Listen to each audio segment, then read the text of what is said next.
it's Rachel. I'm Steve. And we will be talking about the 1940 to 1960 era. I'll be talking about the war, and Steve will be focusing on education, as they were the most impactful themes of occupational therapy history during this time. In 1941, World War II started with the bombing of Pearl Harbor. This led to manpower shortages where men and women left their jobs and homes to serve for military purposes. As part of the AOTA, the Committee on Occupational Therapy and National Defense was formed and led by the first chairperson, Helen S. Willard. Here is a clip of her describing OT and PT uniforms during the war times. As you can see, they buttoned up tightly around the neck, and we had capes and we had heavy ulsters that went with them. So they were very complete and very good uniforms. This committee helped to determine the OT manpower available should war break out at any time. It was found that 504 occupational therapists were able to serve. This number was given to the American Red Cross so they could place OTs where needed. The Surgeon General wanted 30 OTs in 14 military hospitals. Do the math, and that's only 420 OTs minimum needed. As easy as this sounds, there were two major bumps in the road to get OTs in those military hospitals. The first was military status. Helen S. Willard fought for military status of OTs, but we were denied because OTs weren't sent overseas to serve. This deterred some OTs away because they believed they should have military benefits just like all the other medical professionals. In 1947, we were finally granted military status through the Women's Medical Specialist Corps. So it wasn't until 2 years after the war that people noticed how important we were. Today, there are many opportunities to work in the armed forces as an occupational therapist. Areas of practice include burns, amputees, traumatic brain injuries, and behavioral health. The second issue was a misunderstanding of OT responsibilities. Red Cross volunteers who called themselves the Gray Ladies were taking over OT-related tasks. To solve this, war emergency courses from 1944 through 1946 could be completed in 12 months. Students were known as OT apprentices and could sit for the national board exam upon completion.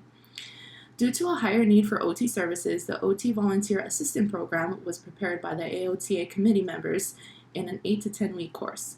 This program lasted from 1943 to 1944 and produced 670 volunteers. Woo!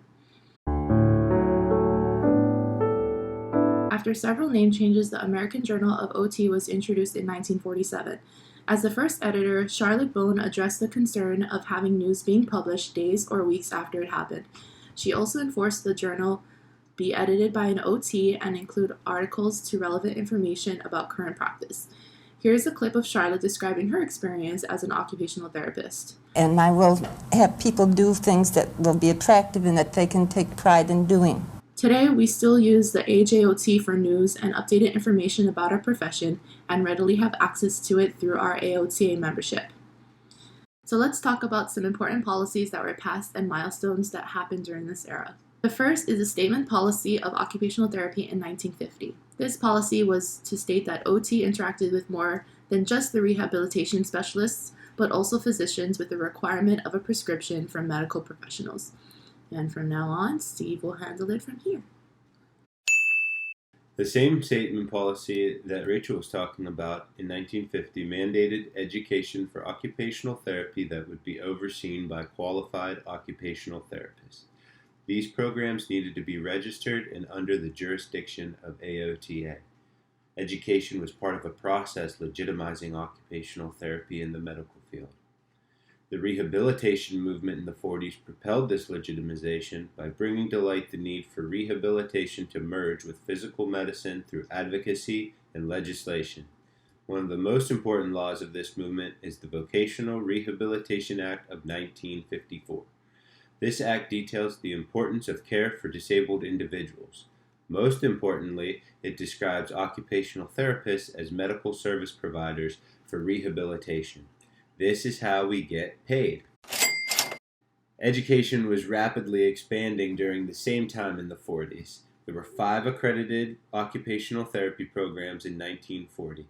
By 1945, that number increased to 17 accredited schools, and then 14 more had been accredited or initiated between 1950 and 1967. A neat promotional tool for occupational therapy was Betty Blake OT. This was a fictional book about Betty Blake's coming to discover and ultimately become an occupational therapist. This book highlights the profession and its education in a captivating story. It was geared towards young women and girls to pique their interest in a relatively new profession. This is similar to how TV shows like House and Grey's Anatomy glorified being a physician. Moving onward, the first master's degree program began in 1947 at the University of Southern California. The first Trojan to achieve a master's degree was Wilma West in 1948, and she did this while being the executive director of the AOTA. Talk about stress. Currently, occupational therapy requires a master's degree. In 2027, a doctorate in occupational therapy will be mandatory. Another piece of legitimization was the national examination that was implemented in 1945. Its purpose was to confirm the knowledge of OT students graduating from schools and to hold these schools' accreditations accountable. The format of the exam was 300 multiple choice questions split in half and given in 2 different locations. Finally, a committee in 1955 submitted a formal recommendation for the need of mandated educational programs for non-registered personnel. Today we would refer to them as CODAs. And so by 1958, a CODA program was born with the first class graduating in 1960.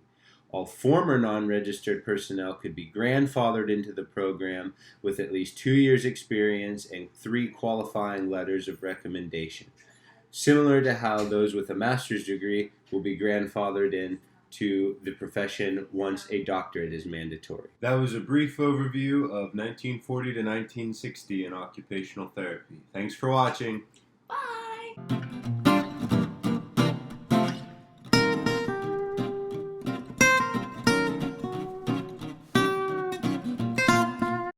Okay, one more time.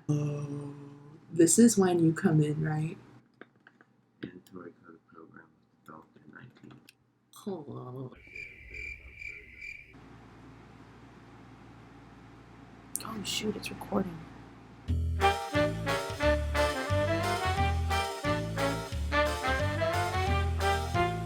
We're gonna be YouTubers at the end of this.